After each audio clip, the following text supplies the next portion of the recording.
শ্রী গুরু অশ্বিনী কুমার গোস্বামী প্রেমানন্দে হরি হরি বল মন হরি হরি বল বল হরি মধুর প্রেম ধ্বনি কো রাধে শ্রীকৃষ্ণ বল প্রভু নিতাই চৈতন্য প্রভু। সুপ্রিয় ভক্তগণ, আজ আমরা শ্রী শ্রী চৈতন্য চরিতামৃতের দ্বিতীয় পরিচ্ছেদের তৃতীয় পর্ব পাঠ করব। ভক্তি সহকারে শ্রবণ করুন, তাহলেই হৃদয়ে ভক্তির সঞ্চার হবে। আসুন আমরা আজকে প্রভুর কিছু গুহ্য কথা শ্রবণ করব। শিশু বৎস হরি ব্রহ্মা করি অপরাধ, অপরাধে কমাইতে মাগেন প্রসাদ। ব্রহ্মা শ্রীকৃষ্ণের কাছে অপরাধ ক্ষমা প্রার্থনা করছেন। কেন? তিনি সেই সময় কৃষ্ণের যে গো বালক ছিল তাদেরকে হরণ করেছিলেন। কৃষ্ণ আবার সেই গো বালকদেরকে সৃষ্টি করেছিলেন। তখন ব্রহ্মা নিজের ভুল বুঝতে পেরে প্রভুর কাছে এসে প্রার্থনা করছেন, তোমার নাভিপদ্ম হইতে মোর জন্মোদয়, তুমি পিতা মাতায় আমি তোমার তনয়। ব্রহ্মা বলছেন, প্রভু গো, তুমি পিতা মাতা, আমি তোমার তনয়, তোমার নাভিপদ্ম হইতে আমার জন্ম। পিতা মাতা বালকের নালয় অপরাধ, অপরাধে ক্ষম মোরে করহ প্রসাদ। ব্রহ্মা বলছেন, পিতা তো কখনো বালকের অপরাধ লয় না, তুমি আমার অপরাধ ক্ষমা করে তোমার শ্রীচরণে স্থান দাও। কৃষ্ণ কহেন, ব্রহ্মা তোমার পিতা নারায়ণ, আমি গোপ তুমি কইছে আমার নন্দন। কৃষ্ণ বলছেন ব্রহ্মাকে, তোমার পিতা তো নারায়ণ, আমি তো গোপ, তুমি কি করে আমার নন্দন হও, কি করে তুমি আমার পুত্র হও? ব্রহ্মা বলে, তুমি কি না হও নারায়ণ, তুমি নারায়ণ শোনো তাহার কারণ। ব্রহ্মা বলছে, তুমি নারায়ণ, তুমি নারায়ণ কি করে হও, আমি তা বলছি, তুমি শোনো। প্রাকৃত সৃষ্টে যত জীবরূপ, তাহার যে আত্মা তুমি মূল স্বরূপ। এই পৃথিবীতে যত জীব তুমি সৃষ্টি করেছ, তার পরমাত্মা তুমি। পৃথিবী জৈসে ঘটকুলের কারণ আশ্রয়, জীবের নিদান তুমি, তুমি সর্বাশ্রয়। ব্রহ্মা বলছে, প্রভু তুমিই জীবের নিদান, তুমিই জীবের সর্বাশ্রয়। নার শব্দে কহে সর্বজীবের নিশ্চয়, অয়ন শব্দেতে কহে তাহার আশ্রয়। বলছে নার শব্দে জীবের নিশ্চয়, আর অয়ন শব্দে হচ্ছে তাহার আশ্রয়। অতএব তুমি হও মূল নারায়ণ। এই এক হেতু শোনো দ্বিতীয় কারণ। জীবের ঈশ্বর পুরুষাদি অবতার, তাহা সবা হইতে তোমার ঐশ্বর্য অপার। জীবের ঈশ্বর তুমি, আর পুরুষাদি যত অবতার সেও তুমি। সবা হইতে তোমার ঐশ্বর্য অপার, সবা হইতে তোমার ঐশ্বর্য অপার। এই যে ব্রহ্মাণ্ডে প্রভু তুমি, তোমার যত অবতার আছে তা তোমার থেকেই সৃষ্টি। অতএব অধীশ্বর তুমি সর্বপিতা, তোমার শক্তিতে তারা জগৎ রক্ষিতা। অর্থাৎ তুমিই এই বিশ্ব ব্রহ্মাণ্ডে, অনন্ত ব্রহ্মাণ্ডে তুমি বিরাজ করছো।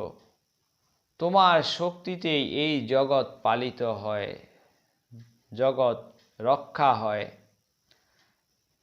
নারের অয়ন যাতে করহ পালন, অতএব হও তুমি মূল নারায়ণ। নারের অয়ন যাতে করহ পালন, নার কথার অর্থ হচ্ছে তুমি পালন কর্তা, অতএব তুমিই মূল নারায়ণ। তৃতীয় কারণ শোনো শ্রী ভগবান, অনন্ত ব্রহ্মাণ্ড বহু বৈকুণ্ঠাদি ধাম, ইথে যত জীব তার ত্রৈকালিক কর্ম, তাহা দেখো সাক্ষী তুমি জানো সব মর্ম। বলছে এই ত্রিজগতের যত জীবের যত কর্ম আছে সব তুমি জানো। তাহা দেখো সাক্ষী তুমি জানো সব মর্ম। তুমি সব দেখো, তুমি সব জানো, সমস্ত জীব কে কি করছে সব কিছু তুমি জানো, তোমার অজানা কিছু নেই। তোমার দর্শনে সর্ব জগতের স্থিতি, তুমি না দেখিলে কারণ নাহি স্থিতি গতি। তোমার দর্শনেই সমস্ত জগতের স্থিতি, আর তুমি যদি সেখানে না তাকাও তাহলে সেই সৃষ্টিও থাকবে না। নারের অয়ন যাতে কর দর্শন, তাহাতে হও তুমি মূল নারায়ণ। কৃষ্ণ কহেন ব্রহ্মা তোমার না বুঝি বচন, জীব হৃদি জলে বৈশে সেই নারায়ণ। কৃষ্ণ বলছেন জীবের হৃদয়ে সেই নারায়ণ বসে আছে জল রূপে। ব্রহ্মা কহেন জলে জীব যেই নারায়ণ, সেই সব তোমার অংশ এ সত্য বচন। ব্রহ্মা বলছে জীবের হৃদয়ে যে নারায়ণ বিরাজ করছেন এটা সত্য, কিন্তু সেই নারায়ণকে, সেই নারায়ণও তুমিই। কারণাদি গর্ভদ ক্ষীরোদশায়ী, মায়াদারে সৃষ্টি করে তাতে সব মাই। তোমার থেকেই গর্ভদ ক্ষীরোদশায়ী সৃষ্টি। সেই তিন জলাশয়ী সর্ব অন্তর্যামী। এই যে তিনজন জলাশয়ী আছেন, কারণাদি গর্ভদ ক্ষীরোদশায়ী, সেও তুমিই প্রভু। ব্রহ্মাণ্ড বৃন্দের আত্মা যে পুরুষ নামী, হিরণ্য গর্ভের আত্মা গর্ভদশায়ী, বেষ্টি জীব অন্তর্যামী ক্ষীরোদশায়ী। এসবার দর্শনেতে আছে মায়া গন্ধ, তুরীয় কৃষ্ণের নাহি মায়ার সম্বন্ধ। প্রভু এই যে তোমার সৃষ্টিতে হিরণ্য গর্ভদ কারণাদি, এই যে তোমার অবতার, সেখানে তোমার মায়ার গন্ধ আছে, কিন্তু তুমি যে কৃষ্ণ তোমার সেই মায়ার গন্ধ নেই, তুমি মায়ার অতীত।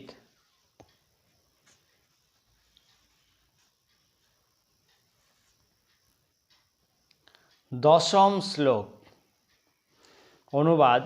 বিরাট হিরণ্য গর্ভ ও কারণ এই তিনটি ঈশ্বরের উপাধি।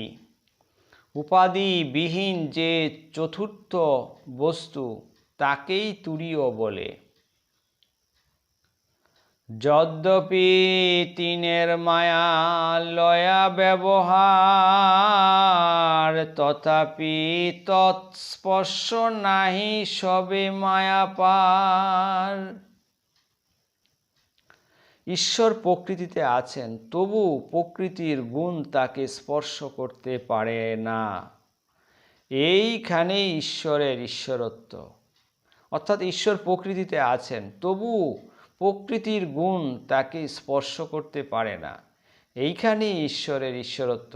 ঠিক এইভাবেই ভগবৎ বিষয়িনী বুদ্ধিকেও বৈদিক সুখ দুঃখ কখনো স্পর্শ করতে পারে না।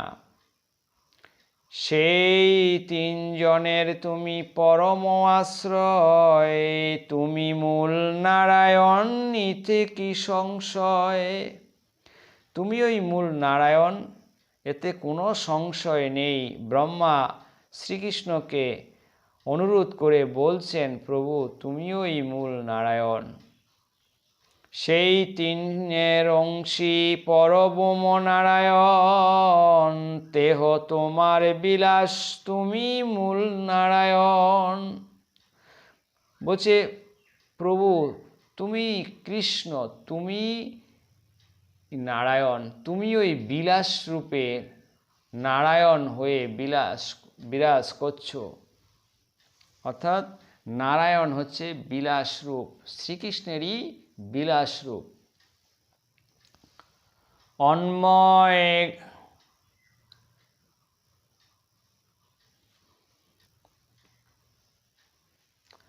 অতএব ব্রহ্ম বাক্যে পরব্রহ্ম নারায়ণ, দেহ কৃষ্ণের বিলাস, এই তত্ত্ব বিবরণ। এই শ্লোক তত্ত্ব লক্ষণ ভাগবত সার, পরিভাষা রূপে ইহার সর্বাধিকার। ব্রহ্ম আত্মা ভগবান কৃষ্ণেরও বিহার, এ অর্থ না জানি মূর্খ অর্থ করে আর। বলছে ব্রহ্ম আত্মা ভগবান কৃষ্ণেরই বিহার। এই ব্রহ্ম আত্মা ভগবান কৃষ্ণেরই বিহার, আত্মারূপে কৃষ্ণই বিহার করেন।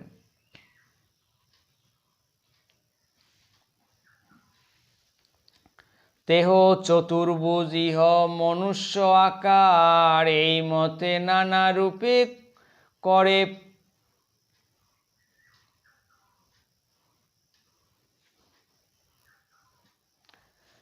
দেহ চতুর্ভুজ ইহ মনুষ্য আকার, এই মতে নানা রূপ করে পূর্ব পক্ষ, তাহারে নির্জিতে ভাগবত পদ্ম দক্ষ।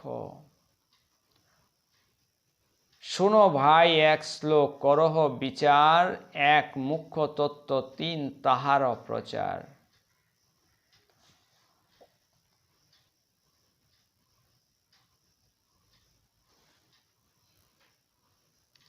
অদয় গান তত্ত্ববস্তু কৃষ্ণের স্বরূপ, ব্রহ্ম আত্মা ভগবান তিন তার রূপ।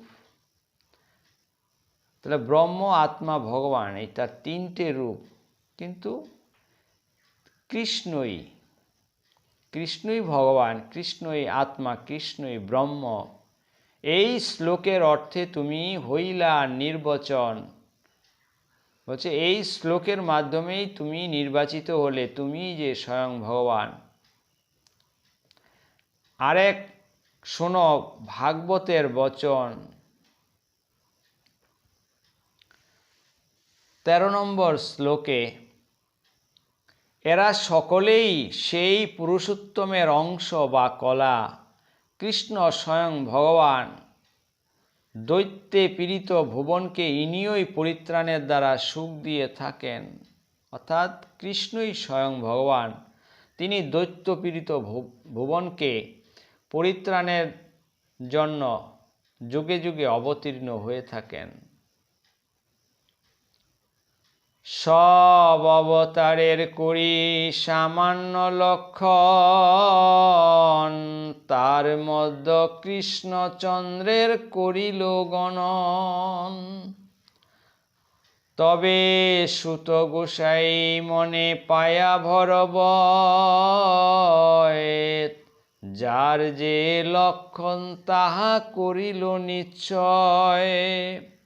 অর্থাৎ ব্রহ্মা ভয় পেয়ে প্রভুর যে স্বরূপ, তিনি যে যুগে যুগে যেই রূপে অবতীর্ণ হয়েছেন, সেই রূপগুলো এক এক করে বর্ণনা করছেন। অবতার সব পুরুষের কলায় অংশ, কৃষ্ণ স্বয়ং ভগবান সর্বয় অবতংশ। অবতার সব পুরুষের, তা হচ্ছে কলা অর্থাৎ অংশ। কৃষ্ণই হচ্ছেন স্বয়ং ভগবান। পূর্বপক্ষ কহে তোমার ভালো তো বাখান, পরভূমে নারায়ণ স্বয়ং ভগবান। প্রভু বলছেন তোমার ব্যাখ্যা তো খুবই সুন্দর, তো পরভূমে যে নারায়ণ আছে তিনি তো স্বয়ং ভগবান। তেহ আসি কৃষ্ণরূপে করেন অবতার, এই অর্থ শ্লোকে দেখি কি আর বিচার। ব্রহ্মা বলছেন নারায়ণই তো এবার কৃষ্ণরূপে অবতীর্ণ হয়েছেন, অতএব এখানে আর দ্বিধা কি, বিচারের কি আছে। তারে কহে কেন কর কুতর্ক অনুমান, শাস্ত্র বিরুদ্ধার্থ কবু না হয় প্রমাণ। কৃষ্ণ আবার নিজের স্বরূপকে গোপন করার জন্য বলছে তুমি কেন কুতর্ক করছো। 14 নম্বর শ্লোকের অনুবাদকে নির্দেশ না করে বিধেয়কে নির্দেশ করবে না। বিধেয়ের আশ্রয় অনুবাদ, আশ্রয় ছাড়া কোনো বস্তু প্রতিষ্ঠা পায় না। কৃষ্ণ আবারও বলছেন বিধেয় ছাড়া কখনো কোনো বস্তু প্রতিষ্ঠা পায় না। অনুবাদ না করিয়া কহি বিধেয়, আগে অনুবাদ কহি পশ্চাৎ বিধেয়। আগে অনুবাদ বলেছি, এবার বিধেয় বলছি। বিধেয় কহিয়ে তারে যে বস্তু অজ্ঞাত, অনুবাদ কহি তারে সেই হয় জ্ঞাত। জৈসে কহি এই বিপ্র পরম পণ্ডিত, বিপ্রয় অনুবাদ তিহার বিধেয় পণ্ডিত। বিপ্রত্ব বিখ্যাত তার পাণ্ডিত জ্ঞাত, অতএব বিপ্র আগে পাণ্ডিত্য পশ্চাৎ। তৈসে তিহার অবতার সব হইলা জ্ঞাত, কার অবতার এই বস্তু অবিজ্ঞাত। এত শব্দে অবতারের আগে অনুবাদ, পুরুষের অংশ পাছে বিধেয় সংবাদ। তৈসে কৃষ্ণ অবতার ভিতরে হইল জ্ঞাত, তাহার বিশেষ গান সেই অভিজ্ঞাত। অতএব কৃষ্ণ শব্দ আগে অনুবাদ, স্বয়ং ভগবত পাছে বিধেয় সংবাদ। কৃষ্ণের স্বয়ং ভগবত্ব ইহা হইল সাধ্য, স্বয়ং ভগবানের কৃষ্ণত্ব হইল বাধ্য। ব্রহ্মা সব রকম ভাবে কৃষ্ণই যে স্বয়ং ভগবান তা প্রতিষ্ঠা করলেন।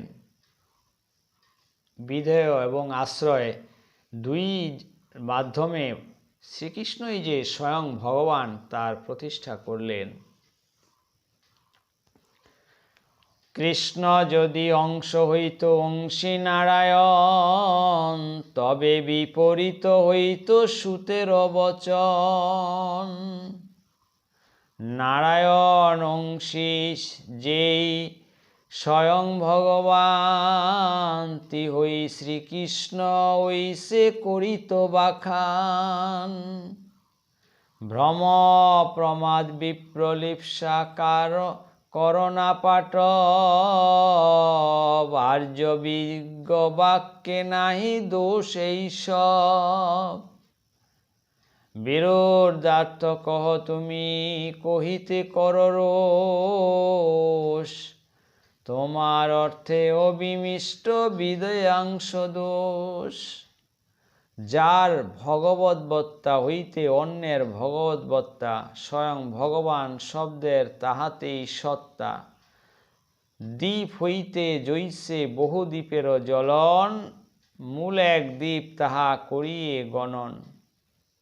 বলছে এক দ্বীপ থেকেই বহু দ্বীপ সৃষ্টি হয়। তৈসে সব অবতারের কৃষ্ণ সে কারণ, আর এক শ্লোক শুন কুব্যাখ্যা খণ্ডন।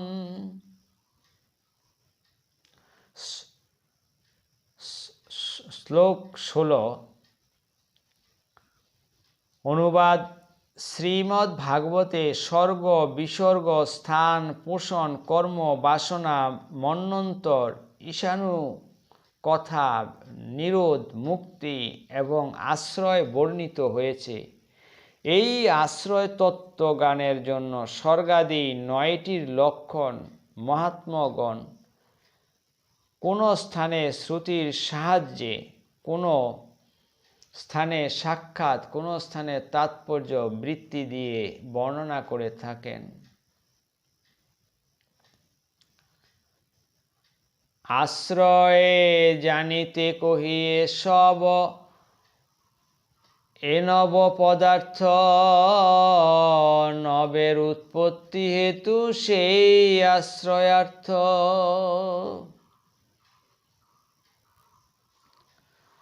আশ্রয় জানিতে কহি এসব পদার্থ, এ নবের উৎপত্তি হেতু সেই আশ্রয়ার্থ।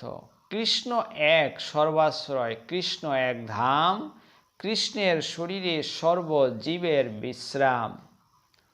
বলছে কৃষ্ণ হচ্ছে সর্বাশ্রয়, অর্থাৎ সকল জীবের অন্তরে পরমাত্মা রূপে বিরাজ করেন।